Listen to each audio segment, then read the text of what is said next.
Bom, e a delegada Eva Mayra Cogo também fala sobre o assunto. É importante destacar que um dado que ela me passou, Alex, é que aqui em Paranaíba diminuiu cerca de 30% aí as denúncias, né, desses abusos. O Edson fala dessa importância aí da denúncia e a doutora vem trazendo para a gente essa informação, né, que teve uma diminuição em 30% nas denúncias aqui no nosso município, mas vamos ouvir o que diz a delegada. Bom dia, Thalita. Bom dia a todos os ouvintes da Rádio Cultura. Obrigada mais uma vez pelo convite para falar nesse dia 18 de maio sobre o Dia Nacional do Combate ao Abuso e Exploração Sexual de Crianças e Adolescentes. É uma triste realidade que nossas crianças e adolescentes enfrentam.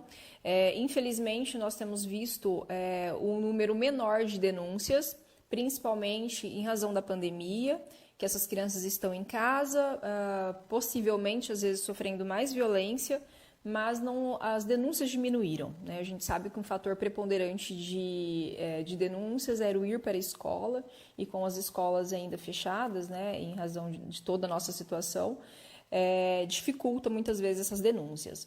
Mas vamos aproveitar esse dia para que os pais, né, para os responsáveis, reflitam sobre a sexualidade das crianças, sobre as orientações.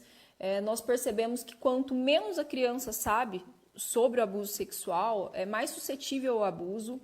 Às vezes os responsáveis têm um tabu muito grande de falar, né, sobre as partes íntimas para as crianças, mas isso é fundamental para a criança saiba se defender. Qualquer criança pode ser vítima de abuso, até uma criança orientada. Só que uma criança orientada vai pedir ajuda mais cedo e a repetição disso pode ser evitada. Então, a gente tem que tomar muito cuidado. Quais são as crianças, às vezes, mais suscetíveis ao abuso? De pais muito autoritários. Às vezes, os pais acham que falando não todas as horas para as crianças está protegendo. Às vezes, na melhor das intenções, né? A educação é extremamente difícil. Mas é importante que esses pais saibam que a criança que tem que falar sim o tempo inteiro para o adulto, que não pode questionar, às vezes é uma criança que vai ser abusada e não vai conseguir falar não para o abusador.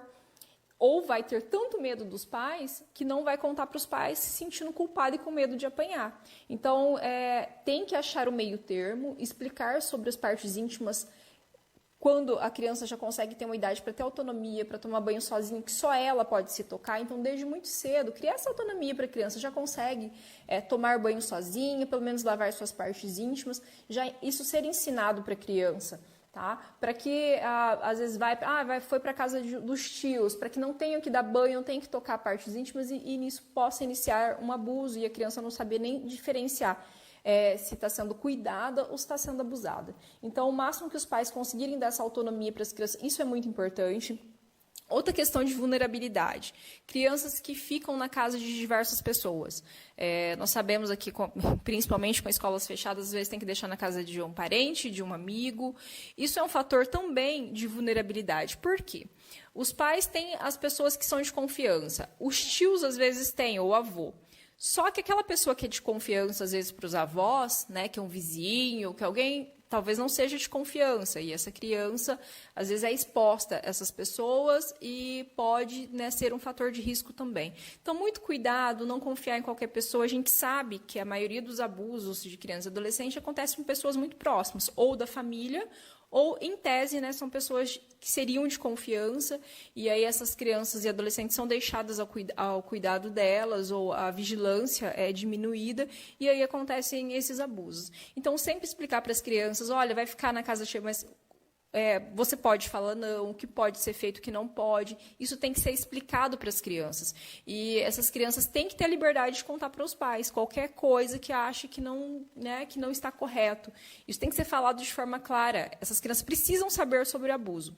Porque, senão, os pais acham que estão protegendo e, na verdade, estão colocando numa situação mais vulnerável ainda.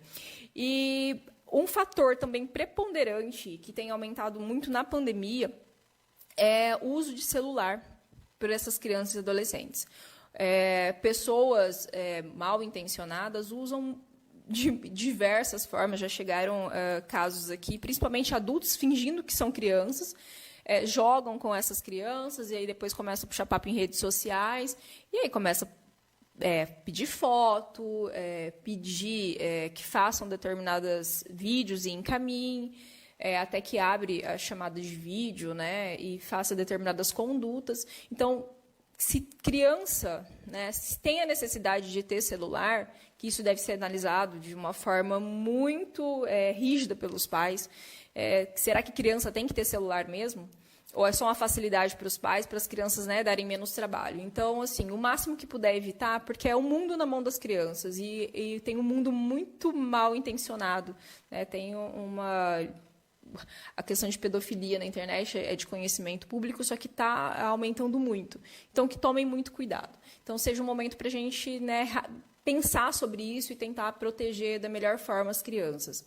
E aí, se por um acaso os pais viram alguma coisa, os responsáveis, eu sempre falo responsáveis porque às vezes os próprios pais, né, são os abusadores, mas tem alguém responsável pela criança, a mãe de alguma amiguinha que relatou para a filha e aí pode trazer ao nosso conhecimento, procure a delegacia da mulher. Se for menino, não tem problema procurar a gente, também pode procurar, a gente vai tomar as medidas que forem necessárias. E já aproveito aqui para deixar o nosso telefone, que é o 3503-1266, ou o WhatsApp 981-05-1266.